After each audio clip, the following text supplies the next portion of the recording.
J'ai déménagé à 2100 miles sans prévenir ma famille. Pendant 19 mois, personne ne m'a appelé jusqu'à ce que ma sœur ait besoin d'une babysitter. Ma mère a laissé 47 messages me traitant d'égoïste. J'ai renvoyé un colis dont l'ouverture a rompu tous les liens familiaux. Je m'appelle Willa Meyers. J'ai 33 ans. Il y a 19 mois, j'ai tout ce que je possédais dans une remorque U-Haul louée et j'ai conduit 2100 miles de Columbus, Ohio, à Portland, Oregon. Je ne l'ai pas dit à ma mère. Je ne l'ai pas dit à ma sœur. Je n'ai pas dit à une seule personne de ma famille. Je suis juste parti. J'ai gardé mon numéro de téléphone, le même que j'avais depuis 12 ans. Si quelqu'un voulait me joindre, il le pouvait. Pendant 19 mois, pas un seul d'entre eux n'a appelé. Ni pour mon anniversaire, ni pour Thanksgiving, ni pour Noël, pas une seule fois, jusqu'à ce que ma sœur se présente à mon appartement vide parce qu'elle avait besoin d'une babysitter pour le week-end. C'est à ce moment-là que ma mère a laissé 47 messages vocaux en 48 heures. Aucun d'entre eux ne m'a demandé si j'étais en sécurité. Chaque message me disait quelle fille égoïste j'étais. Je n'ai pas rappelé. J'ai envoyé un colis. Et quand ils l'ont ouvert, ma famille n'est pas venue me chercher. Ils se sont entre-déchirés. Maintenant, laissez-moi vous ramener à un mardi soir dans la cuisine de ma mère, la nuit où j'ai réalisé que j'avais été invisible toute ma vie. J'ai 14 ans. Mon père est mort depuis 3 semaines. La maison sent les plats en casserole que personne n'a demandé et le nettoyant pour tapis qui ne couvre pas la tristesse. Ma mère est assise sur le canapé du salon dans le même peignoir qu'elle portait hier et avant-hier. Ma sœur Cara a 10 ans. Elle se tient dans l'embrasure de la cuisine, la lèvre inférieure tremblante, l'estomac gargouillant. J'ai faim, dit-elle. J'attends que maman bouge. Elle ne bouge pas. Elle fixe la télévision. Elle n'est même pas allumée. Maman, dit Cara à nouveau. J'ai faim. Rien. J'ouvre le garde-manger. Des macaronis au fromage, ceux en boîte. Je n'avais jamais rien cuisiné seul auparavant. Je lis l'arrière de la boîte, je fais bouillir l'eau, je remue les nouilles, le sachet de fromage se déchire mal, et de la poudre tombe sur ma chemise. Je fais 2 bols, un pour Cara, un pour maman. Cara mange à table. Maman prend le sien sans lever les yeux. Enfin, quelqu'un se rend utile, dit-elle. C'est tout. Pas de merci. Non. Est-ce que tu vas bien? Pas de reconnaissance que je viens d'enterrer mon père il y a 3 semaines et que je suis là dans la cuisine à 14 ans en train d'essayer d'empêcher cette maison de s'effondrer. Je lave la casserole. Je lave les bols. J'essuie le comptoir. L'éponge est vieille et sent le moisi. Je prends une note mentale. Acheter une nouvelle éponge. J'ai 14 ans. J'ajoute acheter une nouvelle éponge à une liste dans ma tête parce que personne d'autre ne le fera. Cette nuit-là, debout devant cet évier, l'eau de vaisselle dégoulinant de mes mains, je suis devenu la personne qui maintient cette famille unie. Je ne me suis pas porté volontaire. Personne ne l'a demandé. C'est juste arrivé. Et une fois que cela commence, on ne sait plus comment arrêter. 17 ans plus tard. J'ai 31 ans. Je vis à 12 minutes de la maison de ma mère dans un appartement d'une chambre que je paie entièrement seul. Je travaille comme chef de projet dans une petite entreprise de construction à Columbus. Je suis bonne dans mon travail. Je suis organisée, fiable, soucieuse du détail. Je dois l'être parce qu'à la maison, j'exerce un deuxième emploi que personne ne me paie. J'ouvre mon calendrier Google un dimanche soir. Il est codé par couleur. Le bleu, c'est maman, ses rendez-vous médicaux 2 fois par mois parce qu'elle dit qu'elle ne peut pas les suivre. Le vert, c'est les enfants de Cara, récupérer Lily à l'école les mardis et jeudis. Le jaune, c'est la garde d'enfants le samedi. Les 3 enfants, Lily, Mason et Oliver. Pour que Cara et son mari Drew puissent avoir leur soirée en amoureux. Le rouge, ce sont les jours fériés. Thanksgiving, Noël, Pâques, chaque anniversaire. Je les planifie. Je cuisine pour eux. Je nettoie après eux. Je parcours 3 mois d'entrée. Chacune d'elles a le nom de quelqu'un d'autre. Aucune ne m'appartient. J'avais prévu de déjeuner avec mon ami de collège Denise 4 fois cette année. Annulez les 4. 2 fois parce que Kara a envoyé un message à la dernière minute. Hey, tu peux prendre les enfants demain? Drew est en voyage. 1 fois parce que maman avait eu une mauvaise journée et avait besoin que je vienne m'asseoir avec elle.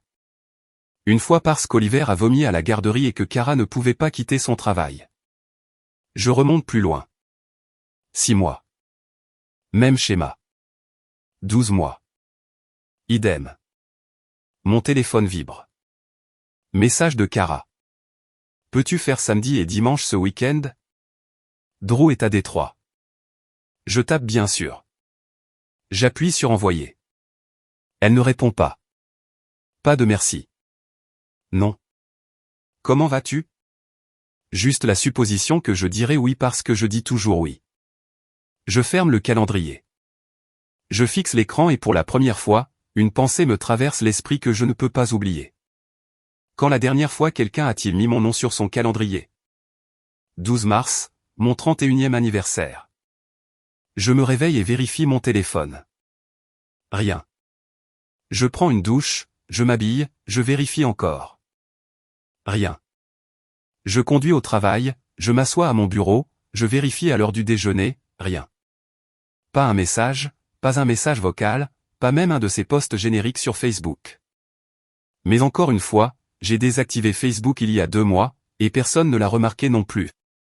Après le travail, je m'arrête à la boulangerie sur Eastman.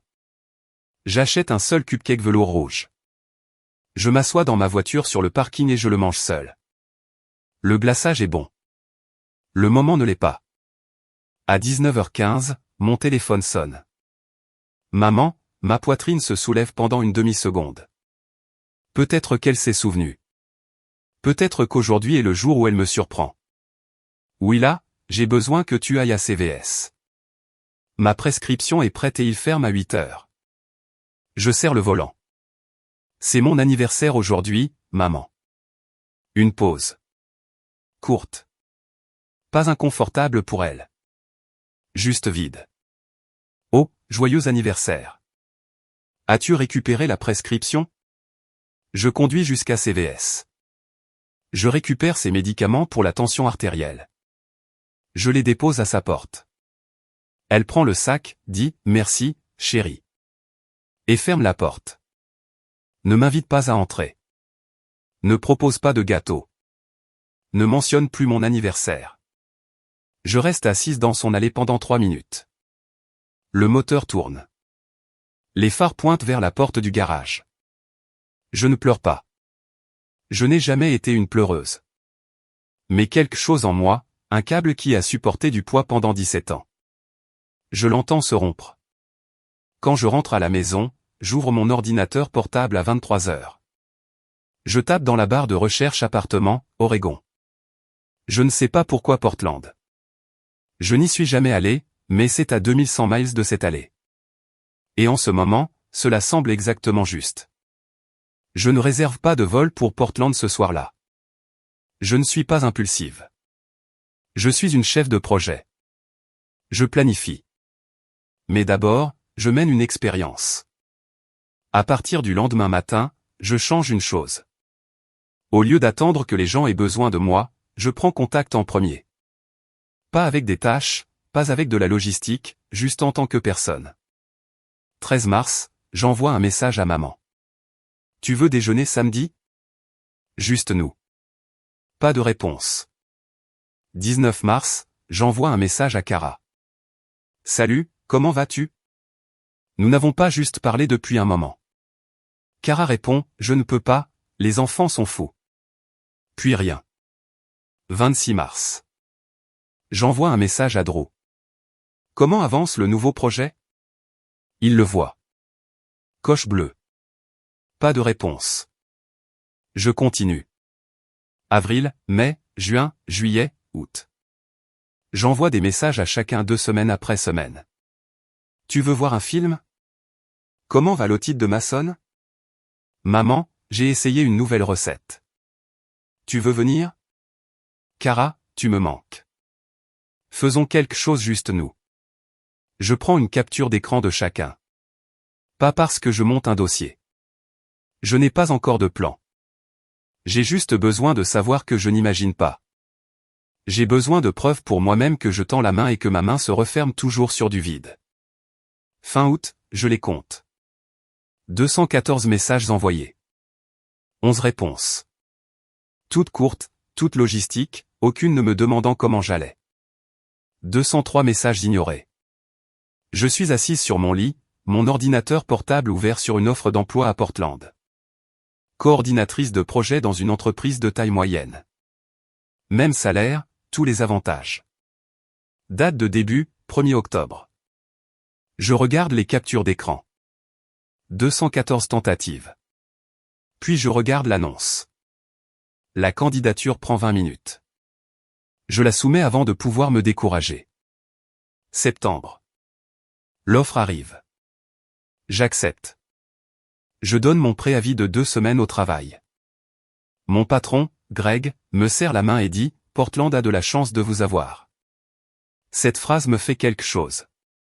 5 mots de reconnaissance authentique d'un homme avec qui j'ai travaillé pendant 3 ans. Plus que ce que ma famille m'a donné en 17 ans. Je déménage mon appartement par étapes. Le soir après le travail, des cartons empilés dans le salon, des meubles vendus sur Craigslist à des inconnus qui se présentent avec de l'argent liquide et des pick-up. J'organise le réacheminement du courrier via l'USPS. Je désactive mon compte Facebook, celui avec lequel personne n'interagissait de toute façon. Une chose que je ne fais pas, je ne change pas mon numéro de téléphone. Le même numéro que j'ai eu pendant 12 ans. Si quelqu'un de ma famille veut me joindre, il le peut. La ligne fonctionne. Je ne me cache pas. Je ne cours juste plus après. La dernière nuit à Columbus, je passe devant la maison de maman. Les lumières sont allumées dans le salon. Je peux voir la lueur de la télévision à travers les rideaux. Je pourrais m'arrêter, frapper à la porte, dire au revoir. Je continue de rouler. 28 septembre.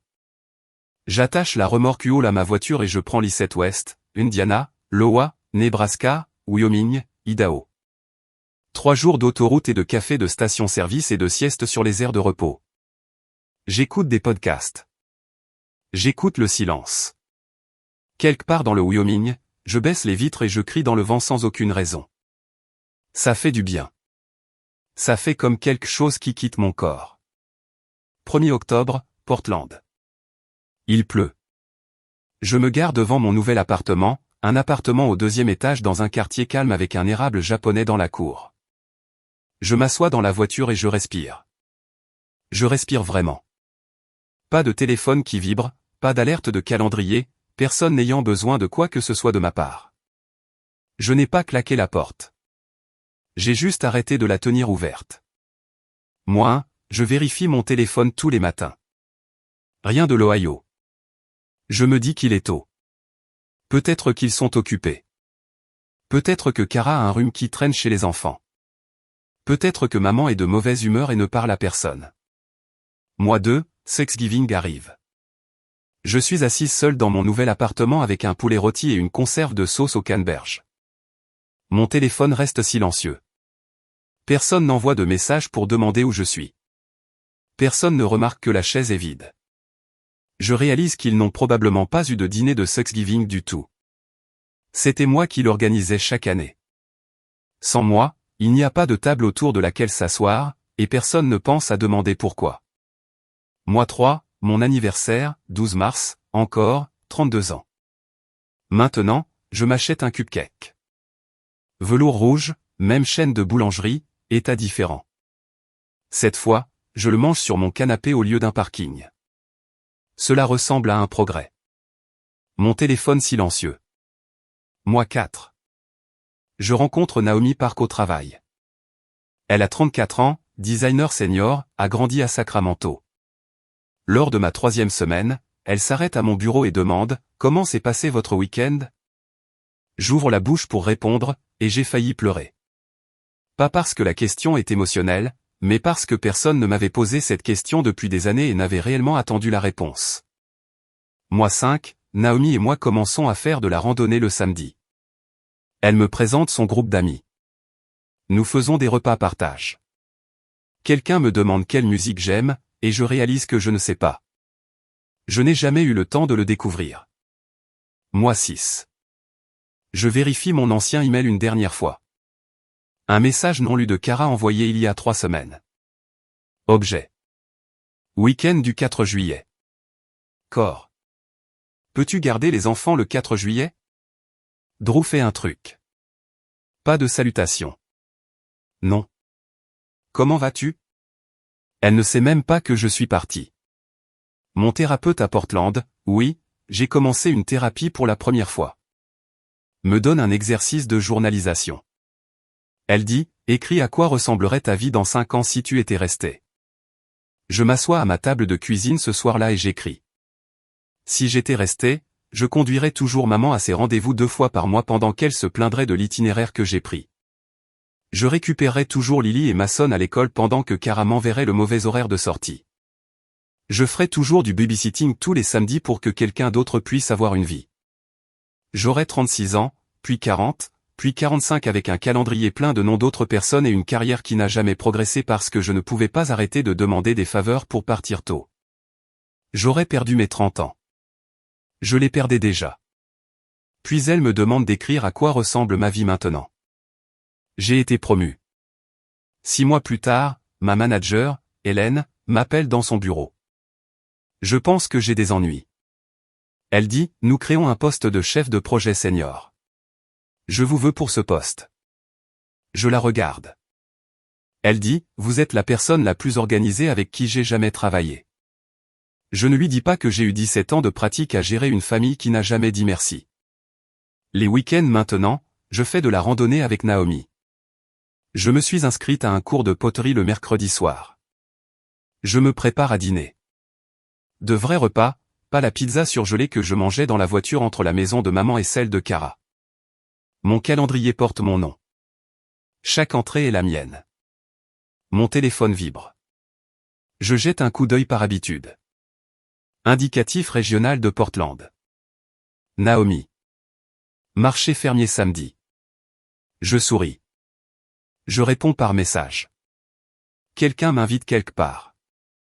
Et pour une fois, ce n'est pas une tâche. Puis un soir d'avril, mois 19, mon téléphone s'illumine. Indicatif régional de l'Ohio, un numéro que je n'ai pas vu depuis plus d'1 an et demi. Cara. Je le fixe jusqu'à ce qu'il cesse de sonner. Voici ce qui s'est passé de l'autre côté. Cara a besoin d'une babysitter. Drew est à Cleveland pour une conférence d'ingénierie de 4 jours. Elle veut un week-end spa avec ses copines. 2 nuits, du vendredi au dimanche. Elle appelle le seul numéro qu'elle ait jamais composé pour une garde d'enfants gratuite. Le mien. Ça sonne et sonne et sonne. Elle m'envoie un message. Salut, j'ai besoin de toi ce week-end. Appelle-moi. Le message est délivré, mais je ne réponds pas. Je suis à un cours de poterie à Portland. Les mains couvertes d'argile mouillée. Téléphone en silencieux dans mon sac. Cara réessaie le samedi matin. Messagerie vocale. Elle n'en laisse pas. Elle déteste la messagerie vocale. Au lieu de cela, elle se rend à mon appartement. Celui de Columbus, celui où je n'ai pas vécu depuis 19 mois. Elle se gare, monte les escaliers, frappe. Pas de réponse. Frappe plus fort. La voisine d'en face ouvre sa porte. Une femme nommée Ruth qui y a vécu 8 ans. Vous cherchez la fille du 4B, dit Ruth. Ma sœur Willa. Oh, ma chérie. Elle a déménagé il y a longtemps. Plus d'1 an au moins. Cara la fixe. Quoi? Elle a fait ses valises un matin et est partie. N'a pas dit où. La première réaction de Cara, et je veux que vous fassiez attention à cela. Ce n'est pas de l'inquiétude. Elle ne demande pas à Ruth, elle semblait aller bien. Elle ne dit pas, oh mon Dieu, est-ce qu'elle est en sécurité? Elle sort son téléphone, appelle maman, et dit, savais-tu que Willa a déménagé? Et ma mère dit, de quoi parles-tu? 19 mois, personne n'a appelé. Personne n'a visité. Personne n'a conduit 12 minutes pour vérifier. Pas avant que quelqu'un ait eu besoin de quelque chose de ma part. Et même alors, devant mon appartement vide, la première question n'était pas à mon sujet. C'était à propos de ce que je pouvais faire pour eux. Le deuxième domino est sur le point de tomber. Ma mère ne gère pas bien la surprise. Elle la gère comme elle gère tout, en ramenant tout à elle. Moins d'une heure après l'appel de Cara, Judith Meyers prend son téléphone et compose mon numéro, le même numéro que j'ai depuis 12 ans.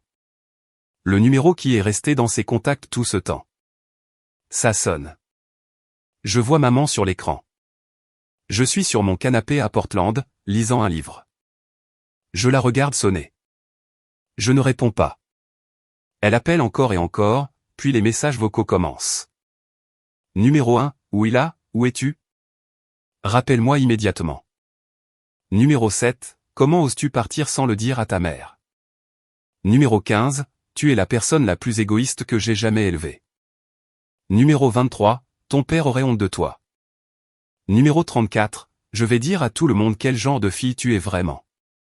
Numéro 41. Après tout ce que j'ai sacrifié pour toi. Numéro 47. Si tu ne me rappelles pas, tu es morte pour cette famille. 47 messages vocaux entre vendredi soir et dimanche soir. J'écoute chacun d'eux. Je prends des notes. Pas pour quelqu'un d'autre, juste pour moi. J'écris ce qu'elle dit message par message et je remarque quelque chose.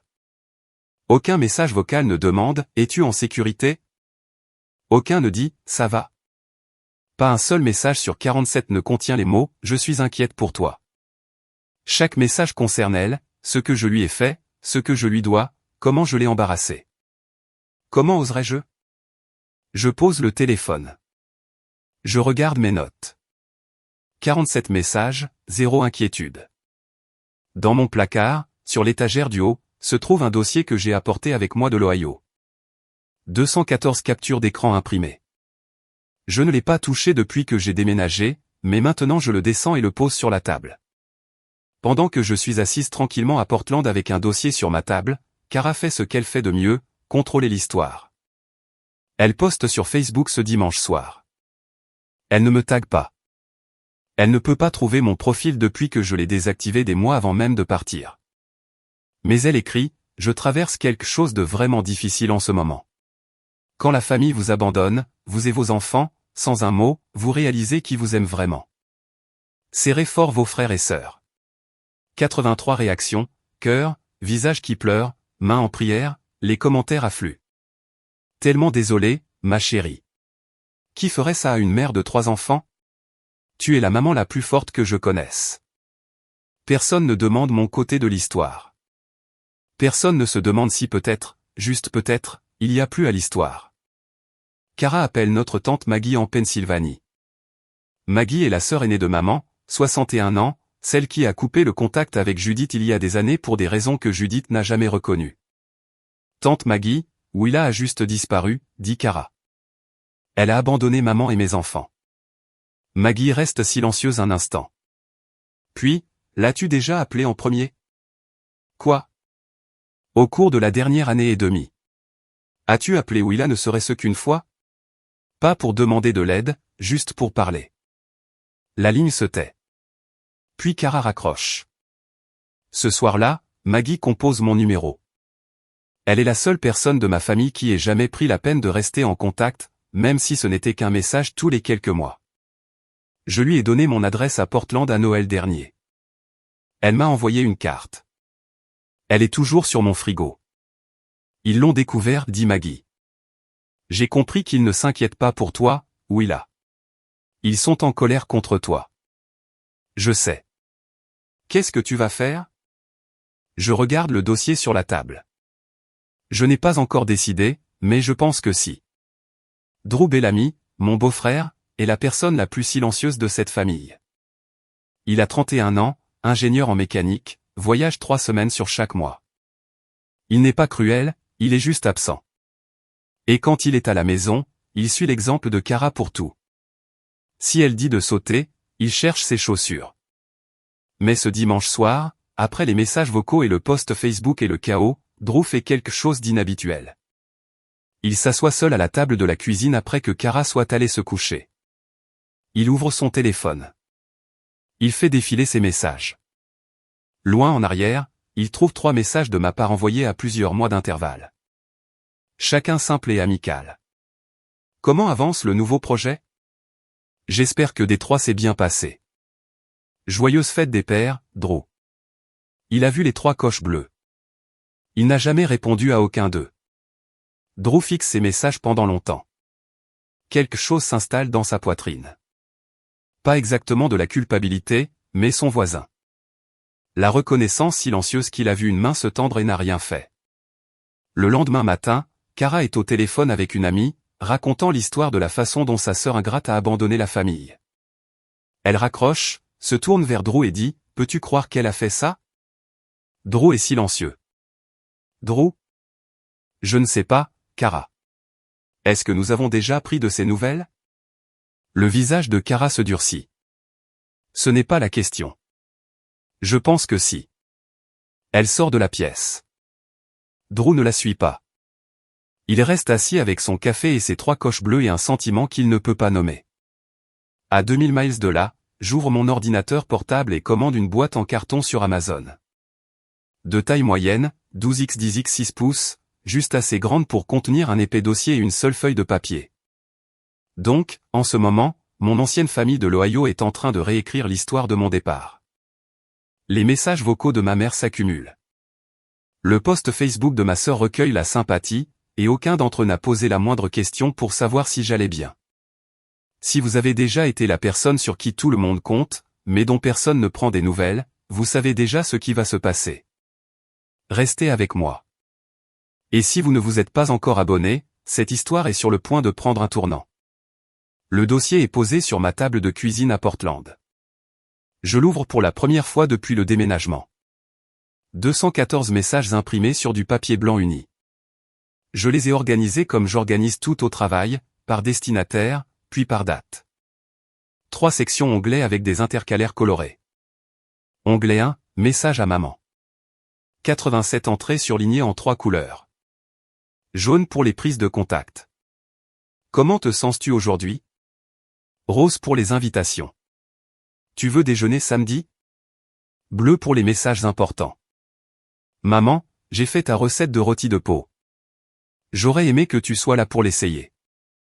À côté de chacun, une petite annotation de ma main. Pas de réponse. Vu. Pas de réponse. Accusé de lecture. Pas de réponse. Onglet 2.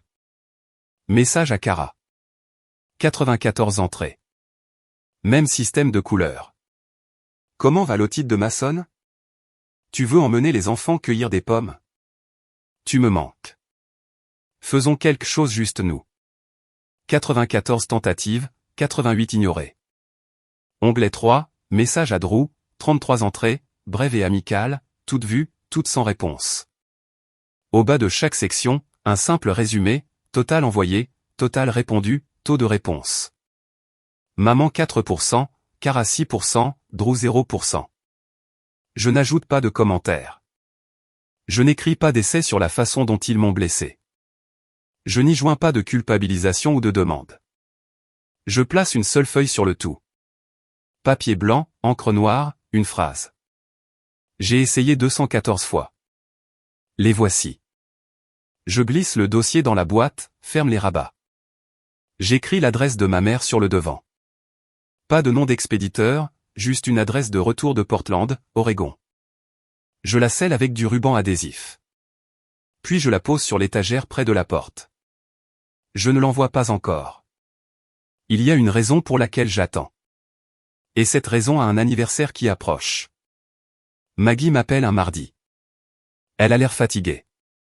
Ta mère organise la fête d'anniversaire d'Oliver, dit-elle. 15 mars. D'accord. Je plie du linge sur mon lit. Des serviettes propres. Mes serviettes. Ça fait toujours étrange de ne laver que mes propres affaires. Elle a invité tout le monde. Les parents de Drew, les amis de Kara, les voisins, le pasteur et sa femme de l'église. Elle en fait une production. Maman a toujours aimé avoir un public. C'est pour cela que j'appelle. Elle a dit à Kara qu'elle s'attendait à ce que tu reprennes tes esprits et que tu te présentes.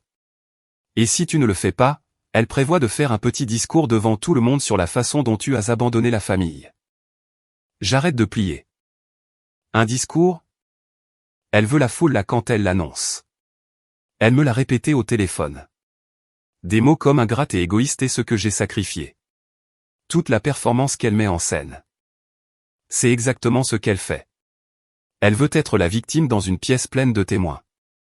Je m'assois sur le bord du lit. Je regarde de l'autre côté de l'appartement vers la porte d'entrée. La boîte est sur l'étagère, scellée, adressée, en attente. Quand est la fête, je demande. Le 15 mars, samedi après-midi. Je fais le calcul. Courrier prioritaire USPS de Portland à Columbus, 2 à 3 jours ouvrables. Si je l'envoie le 12, un mercredi, il arrive jeudi ou vendredi, peut-être samedi matin. Tu vas venir, demande Maggie. Non. Bien. Je n'allais pas te le dire non plus. Maggie. Oui. Merci d'être la seule personne qui appelle juste pour appeler. Elle est silencieuse un instant. C'est ce que la famille est censée faire, ma chérie. Nous raccrochons. Je me dirige vers l'étagère. Je prends la boîte. Je la tiens dans mes mains. Elle ne pèse presque rien. C'est drôle comme la vérité peut être si légère. Mercredi 12 mars, mon 33e anniversaire. Personne n'appelle. Je ne suis même plus déçu. Cette partie est terminée. Je me rends au bureau de poste sur Hawthorne Boulevard. La file d'attente est courte. 2 personnes devant moi. Je tiens la boîte sous mon bras. Elle est plus légère qu'on ne le penserait, juste du papier. L'employée est une femme d'une 50aine d'années avec des lunettes de lecture sur une chaîne. Elle pèse la boîte, tape le code postal. Le courrier prioritaire devrait arriver vendredi. Peut-être samedi. Samedi, ça marche. Quelque chose de fragile là-dedans? Je regarde la boîte. Non, rien de fragile. Juste la vérité. La vérité est la chose la plus solide que j'ai jamais tenue. Elle imprime l'étiquette. Je paie. Elle la place sur le tapis roulant derrière elle. Et juste comme ça, elle est partie. Traversant un système, code postal par code postal, Portland à Columbus, de la personne qui a essayé aux personnes qui n'ont pas remarqué. Je retourne à ma voiture. La pluie a cessé. Cela n'arrive presque jamais en mars à Portland. Je ne prends cela comme un signe de rien. Je ne suis pas superstitieuse, mais je prends mon temps en marchant. Je respire l'air humide. Je sens mes épaules se détendre. Mon téléphone vibre. Naomi, joyeux anniversaire. Dîner ce soir. Je cuisine. Je souris. Quelqu'un s'est souvenu. Quelqu'un qui me connaît depuis 18 mois s'est souvenu de ce que ma famille a oublié pendant 2 ans d'affilée. J'adorerais, je réponds. Ce soir-là, Naomi prépare du poulet au basilic thaï et nous mangeons sur sa terrasse avec le chauffage d'appoint allumé. Elle ne demande rien sur la boîte. Je ne me porte pas volontaire. Nous parlons du travail, d'un sentier qu'elle veut parcourir le mois prochain, de rien et de tout. À la maison plus tard, je vérifie le numéro de suivi. En transit, livraison estimée le 14 ou 15 mars. Je ferme l'application. Je me brosse les dents. Je dors toute la nuit sans me réveiller une seule fois. Samedi 15 mars. Columbus, Ohio. La maison de ma mère. Je n'y suis pas. Mais je connais cette maison comme je connais mes propres mains. Le porche d'entrée avec la 2e marche qui grince. Le salon qui sent la bougie Yankee et le vieux tapis. La cuisine où j'étais à 14 ans, préparant des macaronis en boîte pendant que ma mère était assise dans le noir. Aujourd'hui, cette cuisine est décorée pour le 3e anniversaire d'Oliver. Nappe dinosaure, ballon vert, un gâteau acheté en magasin avec joyeux anniversaire, Oliver en glaçage bleu parce que personne ne savait comment commander à la boulangerie que j'utilisais toujours. La maison est pleine. Gérald et Linda Bellamy, les parents de Drew, sont assis dans le salon et conversent avec Madame Patterson d'à côté.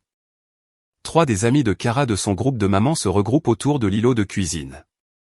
Le pasteur David et sa femme Hélène sont près de la porte arrière, tenant des assiettes en carton. Cara se déplace dans la pièce, gérant 3 enfants de moins de 8 ans tout en essayant de paraître calme. Elle ne l'est pas. C'est la première fête qu'elle organise seule. Les serviettes ne correspondent pas aux assiettes. La playlist est mauvaise. Le timing est décalé. Elle se surprend à penser où il aurait géré ça et cette pensée lui serre la mâchoire au lieu de lui briser le cœur. Drew se tient près de la porte coulissante, regardant les enfants se courir après dans le jardin. Il n'a pas dit grand-chose aujourd'hui. Ses parents le regardent avec une expression qu'il ne peut pas lire. Et Judith, ma mère, se tient au centre de la pièce comme si elle était sur le point de prononcer le discours sur l'état de l'Union. Elle est habillée, coiffée, rouge à lèvres. Elle attendait cette foule. Sur la table du couloir, entre un bol de clés et une photo de famille encadrée de 2011, se trouve une boîte en carton. Adresse de retour, Portland, Oregon. Personne ne l'a encore ouverte. Le gâteau est coupé. Oliver écrase une poignée de glaçage dans sa bouche. Tout le monde rit. Et puis ma mère lève son verre de limonade et le tape avec une cuillère. Avant d'aller plus loin, dit-elle, je veux dire quelque chose. La pièce se calme. Kara se fiche près du comptoir de la cuisine. Drew regarde le sol. Comme certains d'entre vous le savent, ma fille aînée, Willa, a choisi de quitter cette famille sans un mot. Elle a déménagé. Nous ne savons toujours pas exactement où, et elle n'a contacté aucun de nous depuis presque 2 ans. Madame Patterson pose son assiette. Linda Bellamy penche légèrement la tête. Le pasteur David joint les mains. J'ai élevé cette fille, continue Judith. Je lui ai donné tout ce qu'une mère pouvait donner. Un foyer, la stabilité, l'amour, et elle m'a remercié en abandonnant sa mère, sa sœur, et ses 3 beaux enfants qu'il adore. Elle fait une pause. La pièce est silencieuse. Mais nous n'avons pas besoin d'elle. Nous nous avons les uns les autres, et c'est ce que signifie la famille. Se montrer, ne pas fuir. Des applaudissements dispersés. Madame Patterson murmure, c'est terrible, Judith. Une des amies de Kara pose une main sur le bras de Kara. Tu es si forte, murmure-t-elle. Kara hoche la tête, les yeux humides. Elle n'a même pas dit au revoir aux enfants. Lily demande d'elle toutes les semaines. La performance fonctionne, 15 personnes dans une pièce, et ma mère s'est présentée avec succès comme la matriarche en deuil et moi comme la fille ingrate. Pas une seule personne dans cette pièce n'a entendu mon côté de l'histoire. Pas une seule personne n'a remis en question pourquoi je suis parti. Puis Gerald Bellamy, le père de Drew, 71 ans, électricien à la retraite, le genre d'homme qui parle une fois et le pense, désigne la table du couloir. Judith, quelqu'un vous a envoyé un colis. L'adresse de retour, dit Portland, Oregon. Toutes les têtes de la pièce se tournent. Judith se dirige vers la table du couloir. La pièce regarde. Elle prend la boîte à 2 mains. Elle est légère. Elle la retourne. Pas de nom sur l'adresse de retour. Juste une adresse de Portland. C'est elle, dit Kara doucement. Judith la ramène à la table à manger. Elle glisse son ongle sous le ruban adhésif, ouvre les rabats. À l'intérieur, un dossier, épais, soigneusement organisé avec 3 onglets de séparation colorés. Au-dessus de tout, une seule feuille de papier blanc. Judith la prend et la lit à voix haute. Peut-être par instinct. Peut-être parce qu'elle a toujours un public et ne sait pas ce qu'elle tient. J'ai essayé 214 fois. Les voici. Elle fixe la page, la retourne, vierge au dos. Elle sort la première section du dossier et commence à lire. Son visage change, pas d'un coup. C'est un lent effacement, comme regarder la couleur quitter une pièce quand le soleil passe derrière un nuage.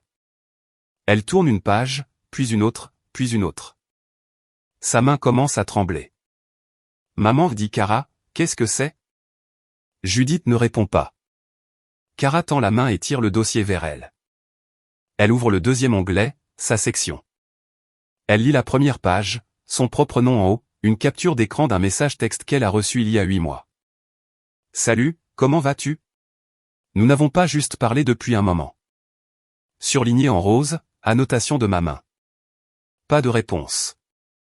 Elle tourne la page. Un autre message. Une autre surbrillance.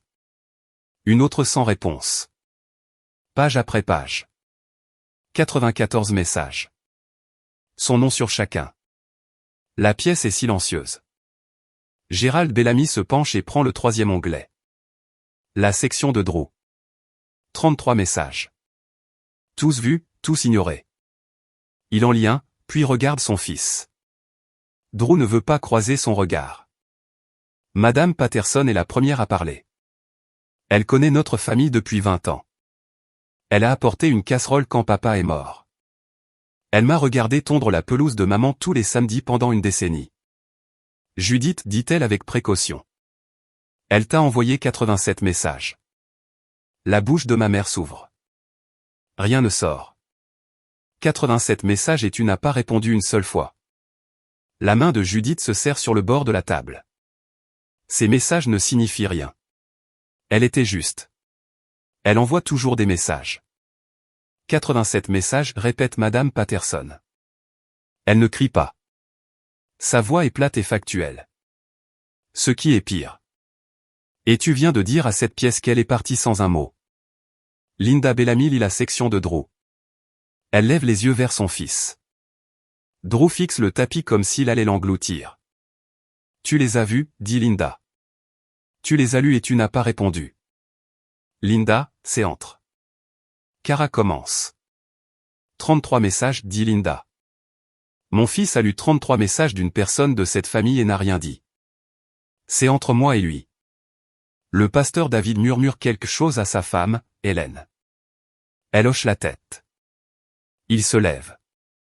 Nous devrions partir, dit-il doucement. Merci pour la fête. Ils laissent leurs assiettes sur le comptoir et sortent. Une des amies de Kara prend son sac à main, puis une autre. La pièce se vide, pas en toute hâte, mais de cette manière lente et délibérée où les gens partent quand ils ne veulent pas faire partie de ce qui va suivre. Le visage de Kara est rouge. C'est ce qu'elle fait, dit-elle à la pièce. Elle manipule. Elle a planifié ça. Mais la pièce n'écoute plus. Le dossier est ouvert sur la table. Les pages sont déployées, date, surlignage, annotation, 214 messages de ma main avec des horodatage. Il n'y a pas de version de cette histoire où je suis la méchante. Plus maintenant. Les invités sont partis. Oliver dort sur le canapé avec du glaçage encore sur le menton. Lily et Mason sont dans le jardin, inconscients. Les adultes restent. Judith, Kara, Drew, Gérald et Linda Bellamy. Personne ne s'assoit. Le dossier est ouvert au centre de la table à manger comme une blessure. Judith parle la première. Elle pointe Kara. Tu es sa sœur. Tu vis à 10 minutes. Comment n'as-tu pas su? Les yeux de Kara s'écarquillent. Moi? Tu es sérieuse? Tu es sa mère.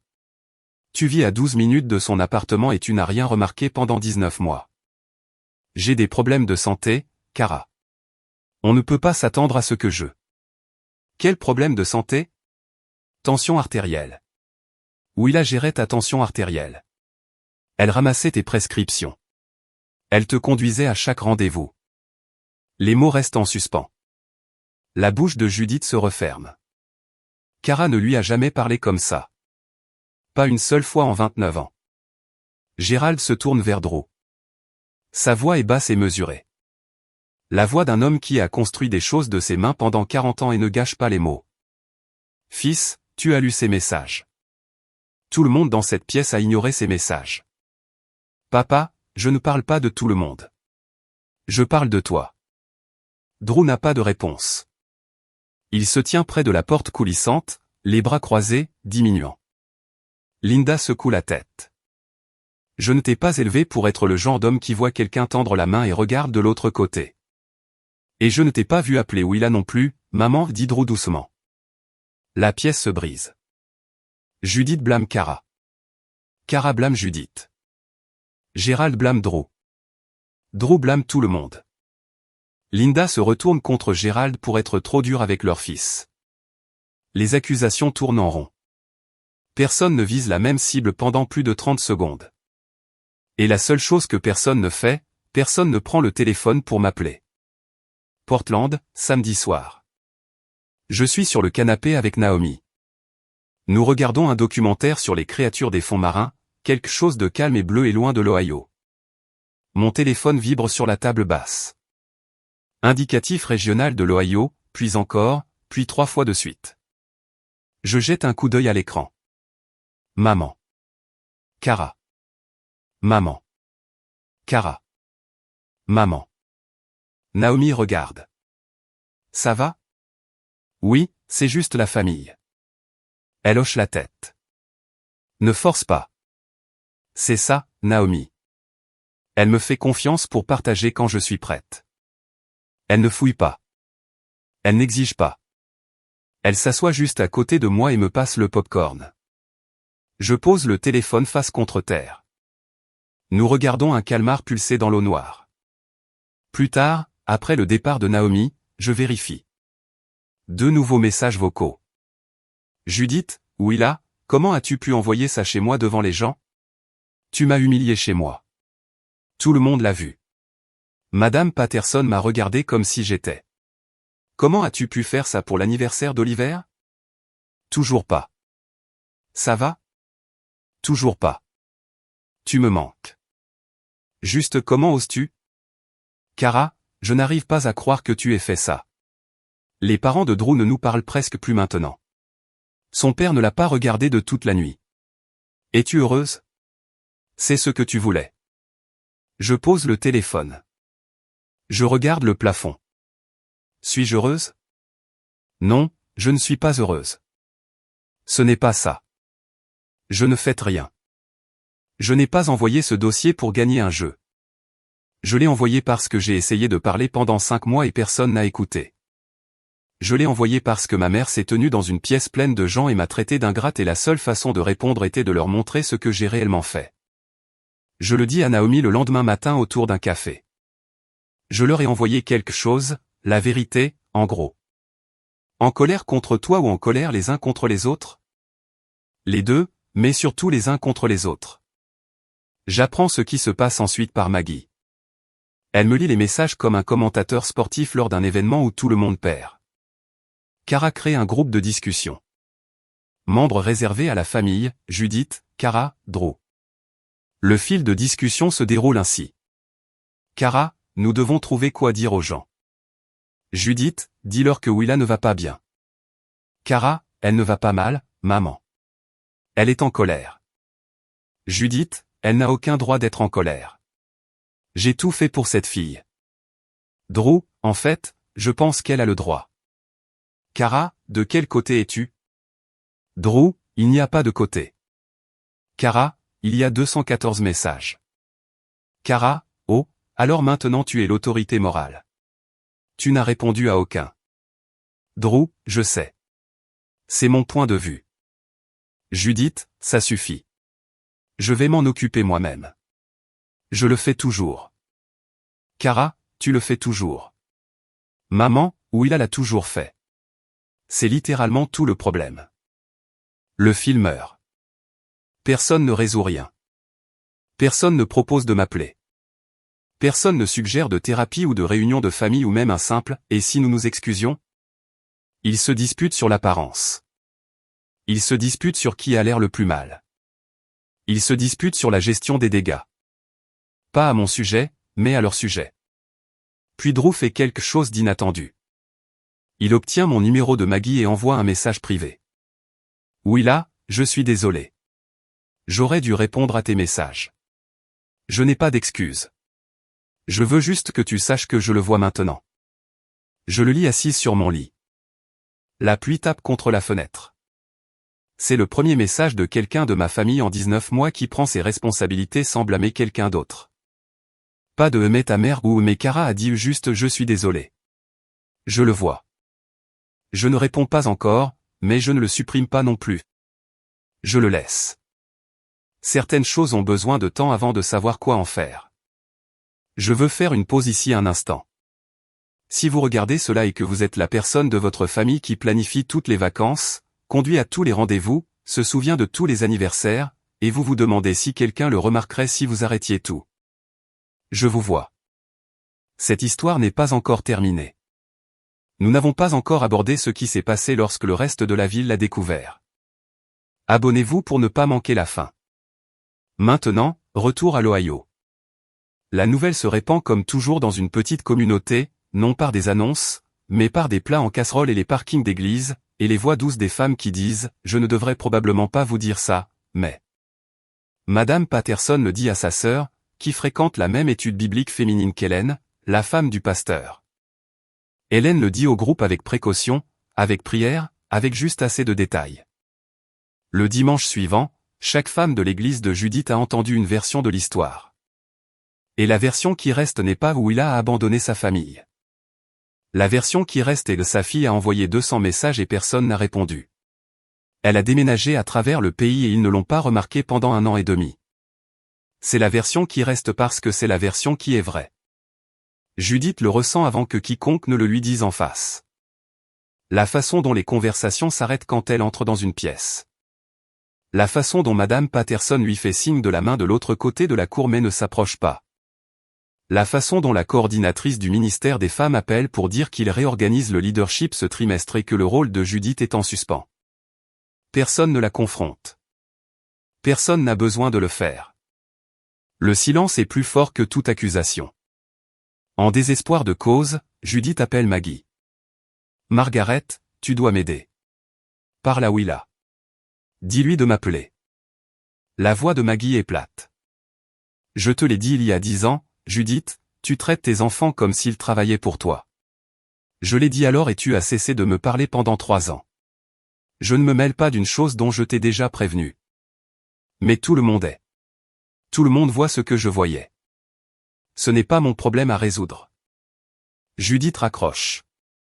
Pour la première fois depuis plus longtemps qu'elle ne s'en souvienne, elle est assise seule dans sa maison. Personne ne vient. Personne n'appelle. Le téléphone est silencieux. Maintenant, elle sait ce que ça fait. 3 semaines après la fête, un mardi soir, mon téléphone sonne. Drew. Je le laisse sonner 2 fois. Puis je décroche. Aucun de nous ne parle pendant 5 secondes. Je l'entends respirer. J'attends. Il m'a appelé. Il commence. Je n'appelle pas parce que Cara me l'a dit. Il dit, elle ne sait pas que je fais ça. D'accord. Mon père m'a montré ses messages à la fête. Je veux dire, j'avais déjà vu tes messages, mais les lire tous ensemble, les 200 dans l'ordre avec les dates. Il fait une pause. Je n'ai pas pu dormir pendant 3 jours. Je ne ressens pas le silence.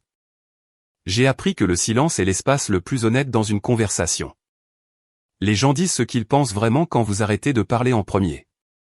Tu m'as envoyé des messages à propos de mon projet, continue Drew. Tu as demandé comment s'était passé Détroit.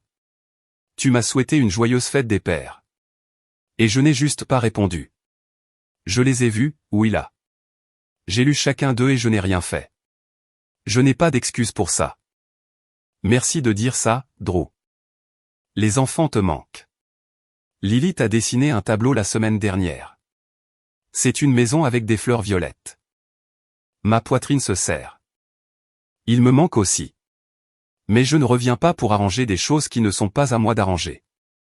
Je sais, une longue pause. De quoi avez-vous besoin de notre part? J'ai besoin que vous arrêtiez de me traiter comme si j'étais du personnel.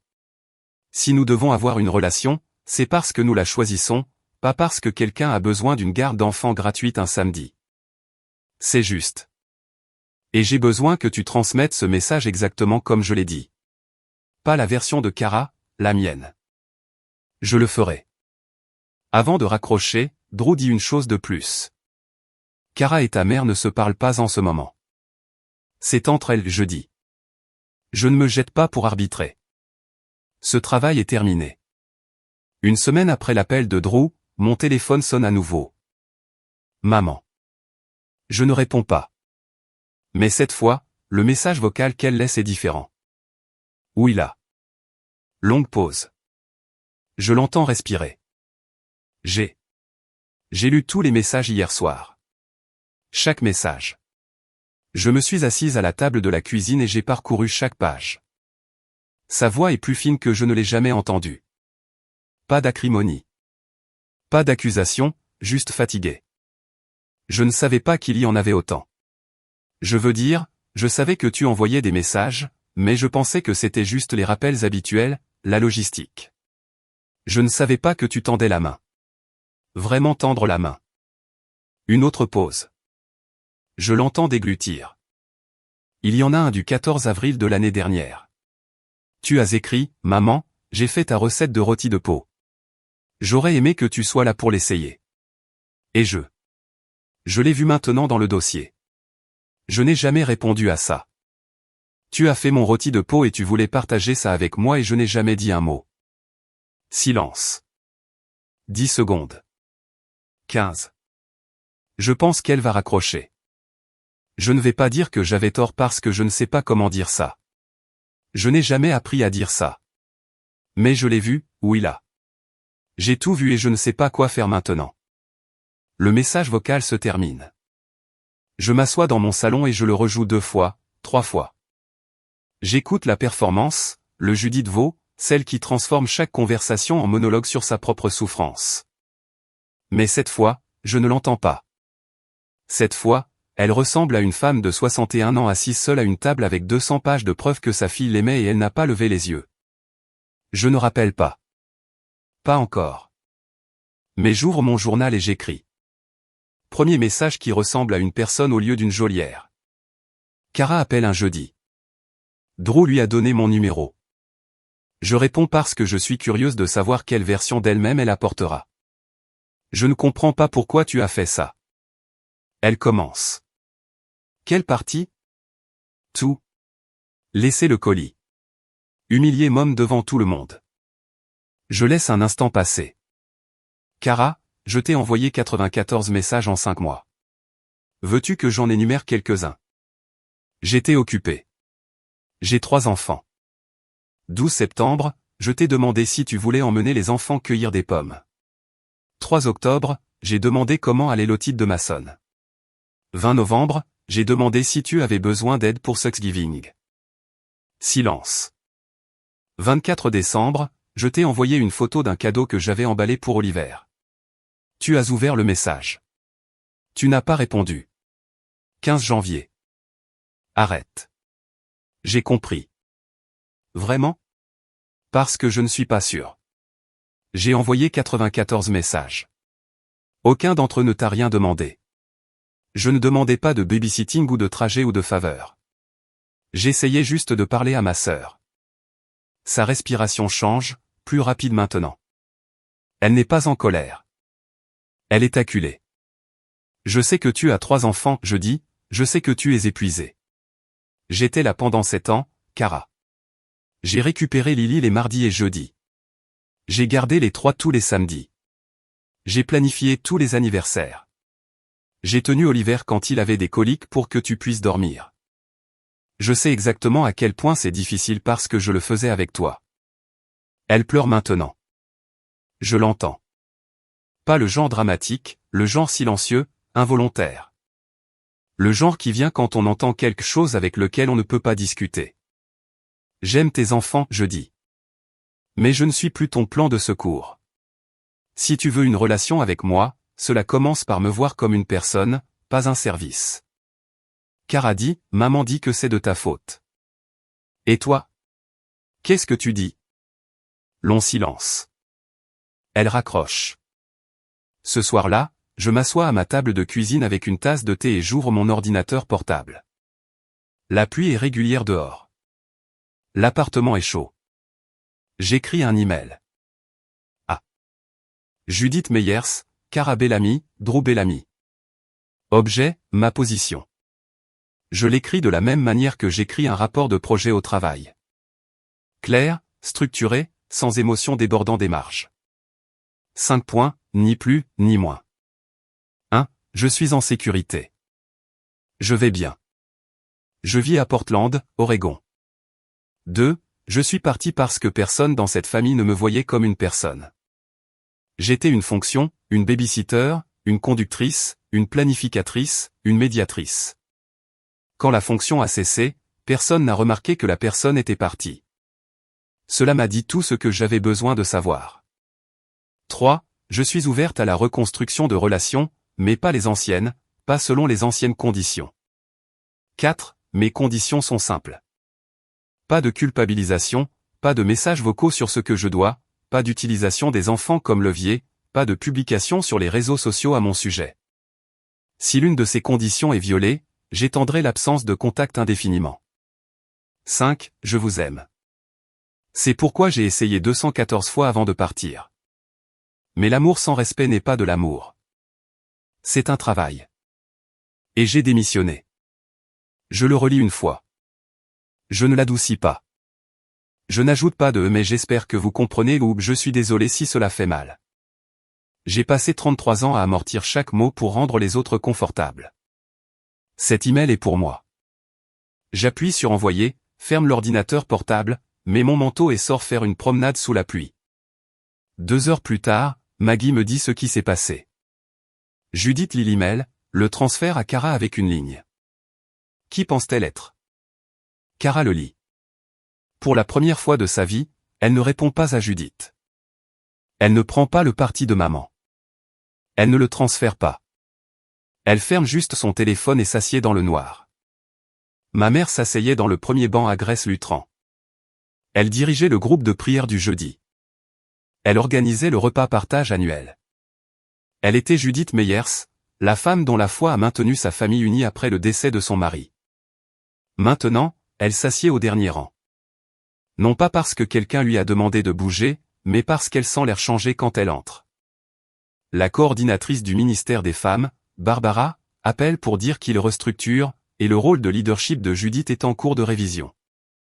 Barbara ne mentionne pas le colis. Elle n'a pas besoin de le faire. Le verdict tacite plane sur chaque conversation comme de la fumée. Madame Patterson, 20 ans d'amitié, d'innombrables tasses de café par-dessus la clôture de la cour, fait maintenant signe de loin. Un rapide salut, pas de contact visuel, pas d'invitation à venir. La partie la plus difficile pour Judith, cependant, ce n'est pas l'église ou les voisins. Ce sont les choses pratiques. Sans moi, elle doit se rendre elle-même au cabinet du docteur Femme pour le suivi de sa tension artérielle. Elle doit se souvenir de quelle pharmacie a sa prescription. Elle doit planifier ses propres rendez-vous, tenir son propre calendrier, cuisiner ses propres repas. Elle appelle Cara. « Peux-tu me conduire chez le médecin mardi ? » Cara, j'ai 3 enfants, maman. Je ne peux pas tout laisser tomber. La phrase tombe comme une gifle parce que Cara vient de dire à sa mère exactement ce que personne ne m'a jamais dit. Je ne peux pas. Je suis occupé. Débrouille-toi. Judith appelle Maggie une dernière fois tard le soir. Tout le monde me regarde comme si j'étais une sorte de monstre. Maggie fait une pause puis. Il ne te regarde pas comme un monstre, Judith. Il te regarde juste pour la première fois.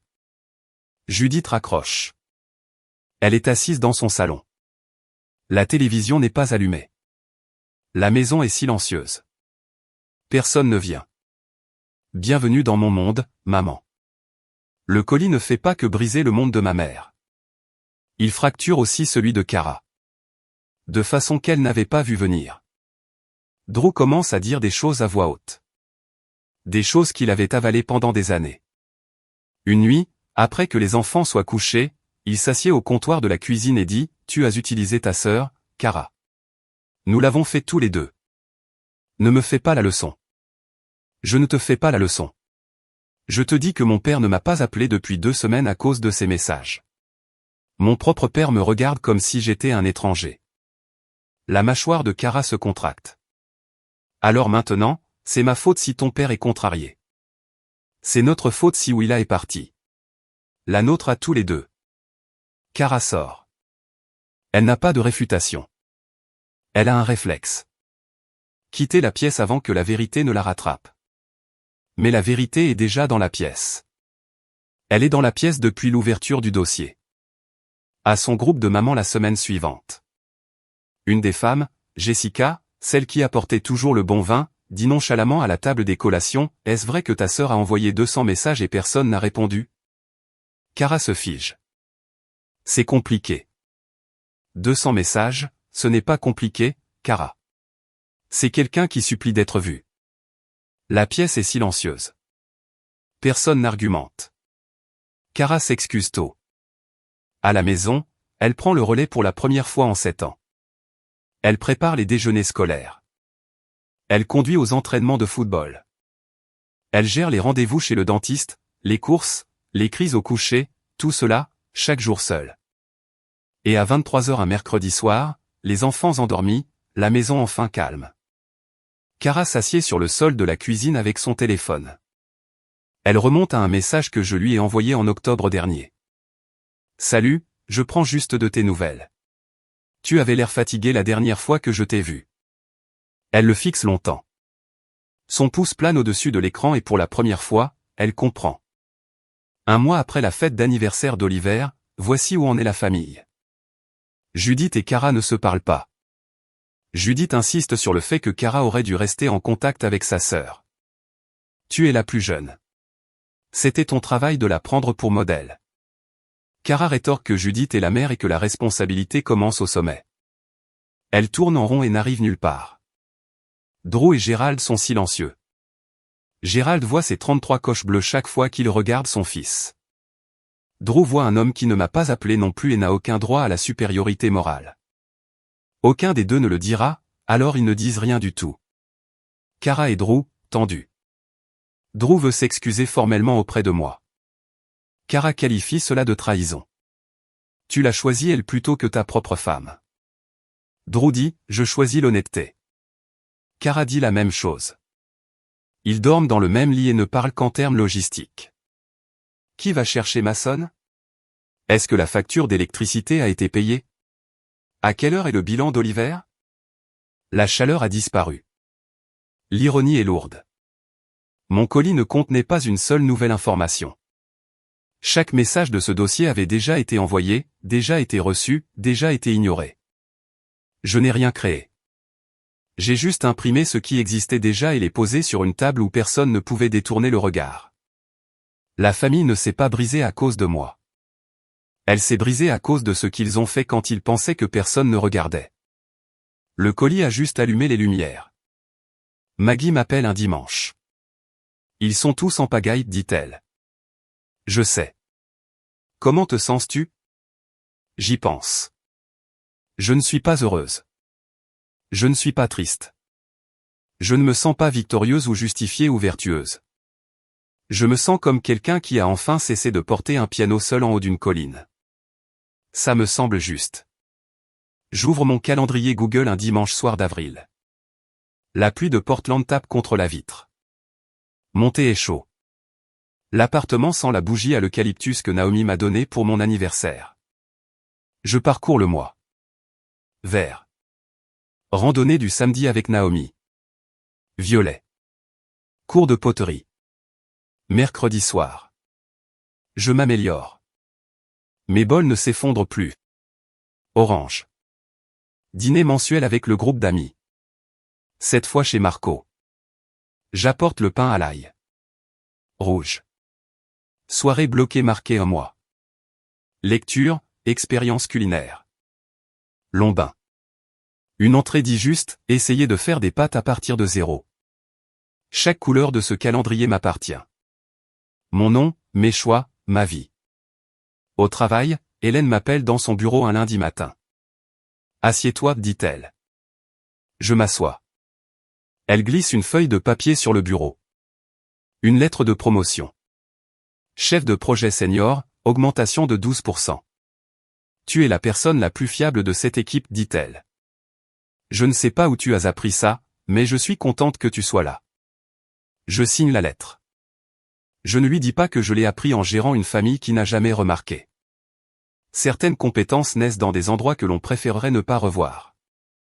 Ce soir-là, je fais un fast time avec Maggie. Elle est dans sa cuisine en Pennsylvanie, portant ses lunettes de lecture, buvant du vin. Comment ça se passe là-bas? Elle demande, comme si j'avais enfin une vie qui m'appartient. Elle sourit. Bien. C'est tout ce que j'ai toujours voulu pour toi. Avant de me coucher, je vérifie mes emails. Drew a envoyé 3 messages au cours des 2 dernières semaines. Court, respectueux, sans exigence. Une photo de Lily à une pièce de théâtre scolaire. Une vidéo d'Oliver riant sur une balançoire. Une note. Mason a perdu sa première dent. J'ai pensé que tu voudrais savoir. Pas de demande, pas de culpabilité, juste du partage. Je réponds pour la première fois. Merci. Ils grandissent tellement. Ce n'est pas une porte grande ouverte. C'est une fenêtre entrouverte d'1 pouce. Et c'est suffisant pour l'instant. 6 mois après le colis. Septembre, Portland. La pluie est de retour. Ça ne me dérange pas. J'ai fait la paix avec la pluie comme j'ai fait la paix avec beaucoup de choses. Voici où en est tout le monde. Judith. Elle a commencé à voir une thérapeute, non pas parce qu'elle le voulait, mais parce que le pasteur David l'a suggéré doucement et elle le respecte suffisamment pour l'écouter. Elle m'a envoyé un email. Court, sans culpabilité, sans exigence. Je travaille sur moi-même. C'est tout ce que je peux dire pour l'instant. Je le lis 2 fois. Je ne réponds pas. Je ne suis pas prête, mais je le sauvegarde. Cara, nous n'avons pas parlé depuis l'appel téléphonique où elle m'a raccroché au nez. Mais par Drew, j'entends des choses. Elle a engagé une babysitter. Elle paie maintenant quelqu'un pour garder les enfants 2 fois par semaine. Elle se rend seule au supermarché. Elle gère son propre calendrier. Drew dit que c'est la chose la plus difficile que Cara ait jamais faite. Je le crois. C'est difficile d'apprendre à 29 ans ce qu'on aurait dû faire depuis toujours. Drew, il est devenu le pont silencieux. Il m'envoie des photos des enfants toutes les 1 ou 2 semaines. Aucune attente. Non. Quand rentres-tu à la maison? Juste des moments. Le projet artistique de Lily. Mason faisant du vélo. Oliver dans un costume d'Halloween. Judith et Cara se reparlent, mais à peine. Elles se voient lors des récupérations à la maternelle d'Oliver. Parfois de courtes conversations, tendues. La dynamique facile a disparu. Celle où Judith commandait et Cara obéissait et où je maintenais tout entre les deux. Sans la pièce du milieu, elles ne savent pas comment se parler. Quant à moi, je ne retourne pas en Ohio. Je n'ai pas l'intention d'y retourner. Mais je n'ai pas fermé la porte. J'ai juste pris la clé du crochet et l'ai mise dans un tiroir. Si le bon moment vient, je le saurai. Certaines choses guérissent, d'autres non. J'apprends à être en paix avec les deux. Un jeudi soir d'octobre. Je suis dans ma cuisine à Portland, et l'appartement sent la maison. Ou ce que la maison aurait dû sentir. Rôti de peau. La recette de maman. Celle qu'elle tenait de sa mère. Manuscrite sur une fiche avec une tache de café dans le coin. J'ai pris une photo de cette fiche il y a des années. Je l'ai gardée dans mon téléphone. Carottes, oignons, thym, un filet de vin rouge. Douélan pendant 4 heures. Naomi vient dîner. Elle entre et s'arrête dans l'embrasure. Oh mon Dieu, ça sent incroyable. Où as-tu appris ça? Ma mère, dis-je simplement. Sans amertume, sans ironie. Elle t'a bien appris. Elle ne sait pas que je le fais encore. Naomi ne force pas. Elle ouvre le vin qu'elle a apporté et met la table. 2 couverts, 2 verres, 2 serviettes en tissu qu'elle a trouvées dans un magasin d'occasion le mois dernier. Nous nous asseyons. Nous mangeons. Elle dit, c'est la meilleure chose que j'ai jamais goûtée. Et elle le pense. Après le dîner, je fais la vaisselle. Je suis à l'évier, les mains dans l'eau chaude, et pendant une seconde, j'ai de nouveau 14 ans. Même posture, même mouvement, mais tout le reste est différent. La maison est la mine. Le repas était mon choix. Et quand je me retourne, il y a quelqu'un assis à table qui dit « merci ». 2 mots, que j'ai attendu 17 ans d'entendre. Plus tard au lit, j'ouvre mon téléphone. Je tape un message à ma mère. J'ai fait ton rôti de peau ce soir. Il était bon. Je le fixe. 10 secondes, 15. Mon pouce plane au-dessus d'envoyer. J'appuie. 3 minutes plus tard, une réponse. Je suis contente, ma chérie. 2 mots. Pas de culpabilité, pas de sermon, pas de quand rentres-tu à la maison. Juste de la chaleur. Petite, imparfaite, incertaine chaleur. C'est peut-être là que ça commence. C'est peut-être là que ça reste. Quoi qu'il en soit, je vais bien ce soir. Je n'ai pas quitté ma famille pour les punir. Je veux que vous sachiez que je suis parti parce que j'avais besoin de savoir si j'existais en dehors de ce que je faisais pour eux. J'avais besoin de savoir. Quelqu'un remarquerait-il si j'arrêtais de me montrer? Quelqu'un appellerait-il? Quelqu'un vérifierait-il? La réponse a pris 19 mois. Pas un coup de téléphone, pas un message d'anniversaire, pas un coup à la porte à 12 minutes de là. C'était ma réponse. Et ça a fait mal.